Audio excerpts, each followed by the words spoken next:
सोचिए कि अगर 8 सूर्य की ऊर्जा एक साथ अचानक निकले तो क्या होगा। ये 2 ब्लैक होल्स के बीच अब तक के देखे गए सबसे बड़े मर्जर से निकलने वाली ये गुरुत्वाकर्षण शॉक वेव है। पिछले साल मई में इस इवेंट के सिग्नल करीब 7 अरब साल चलकर धरती तक पहुंचे और ये इतने मजबूत थे कि इनसे यूएस और इटली में लेजर डिटेक्टर्स में खलबली पैदा हो गई थी। शोधार्थियों का कहना है कि ब्लैक होल्स की आपसी टक्कर से एक इकाई पैदा हुई जिसका मास हमारे सूरज के मुकाबले 142 गुना ज्यादा था। ये चीज बेहद अहम है।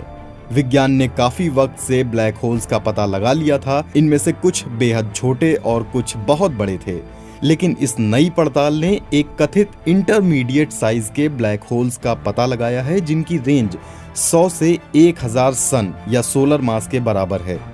ये एनालिसिस इंटरनेशनल लीगो वर्गो गठजोड़ का हालिया नतीजा है। ये गठजोड़ अमेरिका और यूरोप में 3 super sensitive gravitational wave detection systems चलाता है। ब्लैक होल अंतरिक्ष का एक ऐसा इलाका होता है जहां पदार्थ अपने आप खत्म हो जाते हैं। इनकी गुरुत्वाकर्षण शक्ति इतनी तगड़ी होती है कि इसमें से प्रकाश तक बाहर नहीं निकल सकता है। कुछ बड़े तारों के विस्फोट के साथ टूटने से ब्लैक होल पैदा होते हैं। इनमें से कुछ तो हमारे सूरज के मास के मुकाबले अरबों गुना बड़े होते हैं। ये विशालकाय ब्लैक होल्स कैसे बने हैं, इसका पता अभी तक नहीं चला है। ब्लैक होल्स का पता उनके अपने इर्द गिर्द की चीजों पर डाले जाने वाले प्रभाव से पता चलता है। ये जब एक दूसरे से टकराते हैं तो ग्रेविटेशनल वेव्स पैदा करते हैं। इस गठजोड़ के laser interferometer instruments space time में होने वाले वाइब्रेशंस को सुनते हैं। 21 मई 2019 को इन्हें एक तेज सिग्नल महसूस हुआ जो कि 1 सेकंड के 10वें हिस्से तक ही टिका था। कंप्यूटर एल्गोरिदम से आपस में टकराए 2 ब्लैक होल्स के आखिरी स्टेज के क्षणों का पता चला। इसमें से एक का मास सूर्य के मुकाबले 66 गुना था और दूसरा सूर्य से 85 गुना बड़ा था। इस टक्कर की दूरी 150 अरब लाख करोड़ किलोमीटर के बराबर आंकी गई। फ्रांस की कोटे डी अजूर ऑब्जर्वेटरी के प्रोफेसर नेल्सन क्रिस्टेंसन ने कहा, ये वाकई में चकित करने वाली घटना थी। उन्होंने बताया, ये सिग्नल 7 अरब साल दूर से आया था और इसने धरती पर हमारे डिटेक्टर्स को हिला दिया है।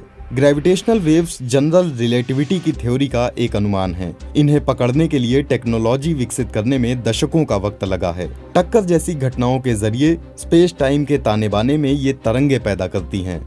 मास के तेजी से आगे बढ़ने से वेव्स पैदा होती हैं जो कि प्रकाश की रफ्तार से फैलती हैं। पता लगाए जाने योग्य स्रोतों में ब्लैक होल्स और न्यूट्रॉन स्टार्स का मर्ज होना शामिल है।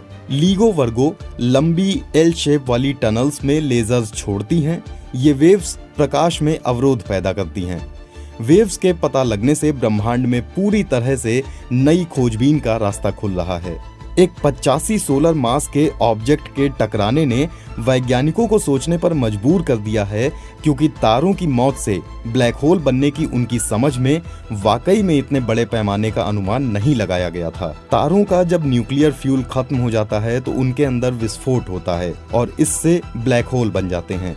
ऐसा तभी होता है जबकि वो पर्याप्त बड़े हों। लेकिन तारों के अंदर काम करने वाली फिजिक्स से ये अंदाजा मिलता है कि 65 से 120 सोलर मास के ऑब्जेक्ट्स से ब्लैक होल्स का बनना नामुमकिन है। तारों की मौत से ऐसी जो इकाइयां बन सकती हैं वो दरअसल खुद को तोड़ देते हैं और उनमें कुछ भी नहीं बचता है। अगर विज्ञान इस बिंदु पर सही है तो 85 सोलर मास ऑब्जेक्ट की मौजूदगी का स्पष्टीकरण यही हो सकता है कि ये खुद एक पहले के ब्लैक होल यूनियन का नतीजा था। यूके की ग्लासगो यूनिवर्सिटी के प्रोफेसर मार्टिन हेनरी मानते हैं कि इसकी यूनिवर्स बनने पर गहरी छाप है। वो कहते हैं, यहाँ हम मर्जर्स के पदानुक्रम बड़े ब्लैक होल्स के बनने के संभावित तरीकों की बात कर रहे हैं। ऐसे में किसे पता है कि ये 142 सोलर मास वाला ब्लैक होल किसी दूसरे बेहद भारी ब्लैक होल्स से मिल गया हो। लीगो वर्गो गठजोड़ 21 मई 2019 की घटना को 2 पेपर्स के जरिए पेश कर रहा है। इसमें से एक जर्नल फिजिक्स रिव्यू लेटर्स है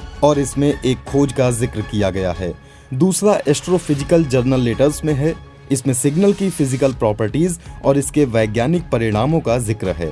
2015 में इस गठजोड़ के अपने पहले ग्रेविटेशनल वेव्स का पता लगाने की खोज के बाद से इस क्षेत्र में रिसर्च में तेजी आई है। इस खोज को नोबेल पुरस्कार मिला था। पोट्सडैम में Max Planck Institute for gravitational physics के डायरेक्टर प्रोफेसर एलिसेंड्रा बोनानो कहते हैं, हम डिटेक्टर्स की सेंसिटिविटी बढ़ा रहे हैं और हम दिन में एक से ज्यादा डिटेक्शन हासिल कर सकते हैं। ये ब्लैक होल्स की एक बारिश होगी, लेकिन ये सुंदर है क्योंकि हमें इनके बारे में जानने का मौका मिलेगा। एक लेजर मशीन में भरी जाती है और इसकी बीम को 2 रास्तों में बांट दिया जाता है। अलग अलग रास्तों की आवाजाही अवमंदित शीशों पर होती है। बाद में प्रकाश के 2 हिस्से फिर से इकट्ठे होते हैं और इन्हें डिटेक्टर में भेजा जाता है। लैब से गुजरने वाली ग्रेविटेशनल वेव्स से सेटअप डिस्टर्ब होना चाहिए। थ्योरी ये है कि इन्हें बेहद सूक्ष्म तरीके से अपना स्पेस फैलाना और सिकोड़ना चाहिए। दोबारा इकट्ठे हुए बीम में फोटो डिटेक्टर इस सिग्नल को पकड़ता है।